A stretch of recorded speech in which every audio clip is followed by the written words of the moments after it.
নমস্কার, আমি সবাইকে আমন্ত্রণ জানাচ্ছি আমার ইউটিউব চ্যানেল বনানীস মাশরুম দেখার জন্য এবং সবাইকে ধন্যবাদ দিচ্ছি আমার ভিডিওগুলো দেখার জন্য, লাইক করার জন্য, শেয়ার করার জন্য, সাবস্ক্রাইব করার জন্য।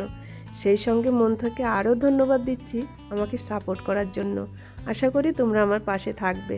আমার মতো যারা ছোট মাশরুম চাষি, কেউ হয়তো শখের বশে করছে, কেউ স্বাবলম্বী হতে করছে, হয়তো বা অনেকেই ট্রেনিং নেয়নি, কেউ ইউটিউব দেখে করছে। তো তাদের জন্য কিছু জরুরি ছোট ছোট টিপস, যারা ছোট ফার্মে নতুন মাশরুম চাষ করছেন তারা অনেকেই খুব সমস্যায় পড়ে যায় যে প্রথম মাশরুম বেডটি রাখার পরে দ্বিতীয়টি রাখবো কীভাবে। তো অনেকেই ফ্রেম বানিয়ে নিচ্ছে, অনেকেই কাঠি বেঁধে নিচ্ছে। তো এত কষ্ট আর এত খরচা করার কোনো প্রয়োজন নেই। আমার মনে হয় প্লাস্টিকের এই পাতলা রশিগুলো এভাবে সুন্দর করে গুণাকৃতির বেঁধে নিলে তো একটার পরে একটা বেড খুব সুন্দর করে আরামসে রাখা যায়, বেডগুলো পড়বে না। তো আমি এখানে কিভাবে সেই পাতলা দড়িগুলো বাঁধতে হবে সেই সিস্টেমটা আমি দেখিয়ে দিলাম।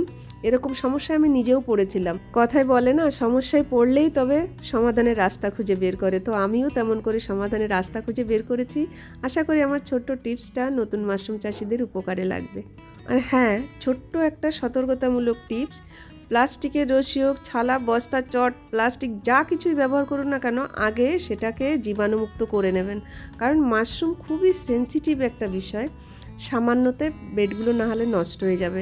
এরকম আমার সঙ্গে হয়েছে, প্রথমে বুঝতে পারিনি, তাই জন্যে। তো এখন আমিও সতর্ক হয়েছি।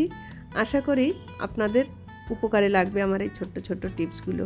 এরকম জোগাড়ু টিপস পেতে আমার সঙ্গে থাকুন। আর যদি আমার ভিডিও আপনাদের ভালো লেগে থাকে তো অবশ্যই please please please like, share, subscribe করুন।